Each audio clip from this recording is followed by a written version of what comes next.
আসসালামু আলাইকুম বন্ধুরা, আমি আজকে আপনাদেরকে এই ভিডিওতে বোঝাবো যে আপনারা কত ওয়াট প্যানেলের জন্য কত অ্যাম্পিয়ার সোলার চার্জ কন্ট্রোলার কিনবেন, অথবা কত অ্যাম্পিয়ার সোলার চার্জ কন্ট্রোলারের সাথে কত ওয়াট প্যানেল সংযুক্ত করবেন। তার জন্য আপনাদের প্রথমে জানতে হবে যে আপনারা এই কন্ট্রোলারের সাথে কত ভোল্টের ব্যাটারি সংযুক্ত করবেন।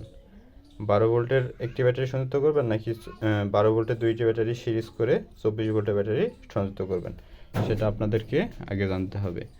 তা আপনারা যদি আপনাদের কন্ট্রোলারের সাথে 12 ভোল্টের ব্যাটারি সংযুক্ত করেন, তাহলে প্রতি 10 অ্যাম্পিয়ার কন্ট্রোলারের জন্য 120 ওয়াট প্যানেল সংযুক্ত করতে পারবেন।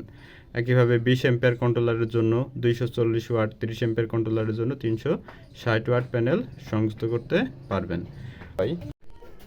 আর যদি আপনাদের 12 ভোল্টের দুইটি ব্যাটারি সিরিজ করে 24 ভোল্ট করেন, তাহলে আগে খেয়াল করতে হবে যে আপনার কন্ট্রোলারে 24 ভোল্টের ব্যাটারি সাপোর্ট করে কিনা। যদি কন্ট্রোলারে 24 ভোল্টের ব্যাটারি সাপোর্ট করে, তাহলে আপনি প্রতি 10 অ্যাম্পিয়ার কন্ট্রোলারে 240 ওয়াট প্যানেল লাগাতে পারবেন। তো একই হিসাবে 20 অ্যাম্পিয়ার কন্ট্রোলারে 480 ওয়াট প্যানেল সংযুক্ত করতে পারবেন। তো এইভাবে আপনারা হিসাবগুলো করতে পারেন। আর যদি আপনারা এই হিসাবের থেকেও যদি কিছু ওয়াটের প্যানেল বেশি লাগান, কন্ট্রোলারের সাথে সংযুক্ত করেন, তাহলেও কিন্তু আপনার কন্ট্রোলার নষ্ট হয়ে যাবে না। এতেও আপনি একটা বাড়তি সুবিধা পাবেন, কারণ মনে করেন আপনার কন্ট্রোলার 20 অ্যাম্পিয়ার আর ব্যাটারি 12 ভোল্টের, তো আপনি প্যানেল সংযুক্ত করবেন 240 ওয়াট।